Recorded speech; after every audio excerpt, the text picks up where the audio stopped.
think the SAT is not designed to measure intelligence. Intelligence is very hard to measure, and that's kind of like, it's a big task in a lot of like testing. And what's the point of any test? The SAT isn't really measuring sort of an abstract general intelligence, but more so one skill. It's testing your ability to solve problems and to think logically and think critically.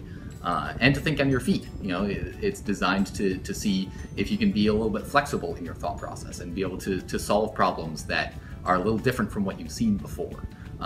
Certainly it helps if you're intelligent, but it's not necessarily required. You can prepare very well for the test. Even if you're not the smartest student in your class, you can still do well if you have a good work ethic and learn the test. That's why it is much more of a skills-based test and not so much an intelligence test. Honestly, no.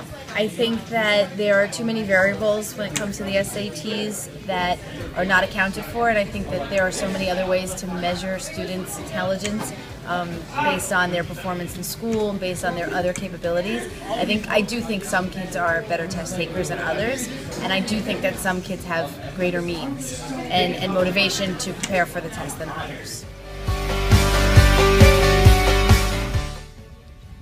The role that the SAT plays in college admissions varies a lot between colleges. And I think in general, I don't think it holds too much sway. I don't think it is too big of a part of any college applications. Colleges know the sorts of students that they're looking for. And just like, just like I said, the SAT, the ACT, it's designed to test a skill. Colleges want to know if you have that skill. And they'll be looking for specific types of students that learn in certain ways, that think in certain ways, and that would flourish in their environment. So the SAT is part of that picture, but it's not the whole picture, and it never is for any school. The SAT, it's one of the numbers they look at, but they also look at subject tests. They also look at the GPA, and all of that goes into creating a picture of a student.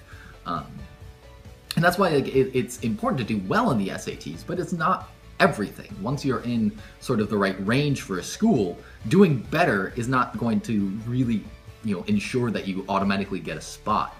There are lots of Ivy League schools that like to brag about rejecting 2400s every year, and it happens frequently. So clearly I think that we can see that it's not the biggest impact on your application. Even if you get a 2400, that's no guarantee. They're looking for a lot more than that. So yes, it is a big part of the application, but I think it's also a necessary part. Lots of schools will need something where something that will allow them to sift through the immense number of applications every year with, a reasonable amount of effort. So the SAT, it plays its role. It may not be something that a lot of people like, but it is, it is effective. And the more I've seen it, the more I do see that it does help to paint a picture of a student. Somebody who does very well in school but does poorly on an SAT, it shows that you can work really hard, but you may not have the most innate problem-solving ability, which isn't a bad thing. It's just like somebody may not have as great of an innate artistic talent. So, you're not going to go to an art school if you're not a great artist. At the same time, you're not going to go to a highly academic school if academics is not your greatest strength. So it plays its role, and in some schools it will be a larger weight, but those are the schools that are looking for stronger academic students, and it may not be your best fit. No, about that, to be honest, because I do think colleges have the ability to be so selective right now that they can look at a lot of different things. So I think colleges have a criteria that might limit students or block them from being accepted into a certain college, but I think that there are other things that they look at, which is a good thing. I think that they do look at the activities and the essays, the English, college essay, but I think they look at those things as well. I do think that some colleges, because colleges have a range of what's accepted, and I suppose that in a way that's fair. You wouldn't necessarily want to apply or go to a college where the average is so far above or below what you're capable of on the test, I guess.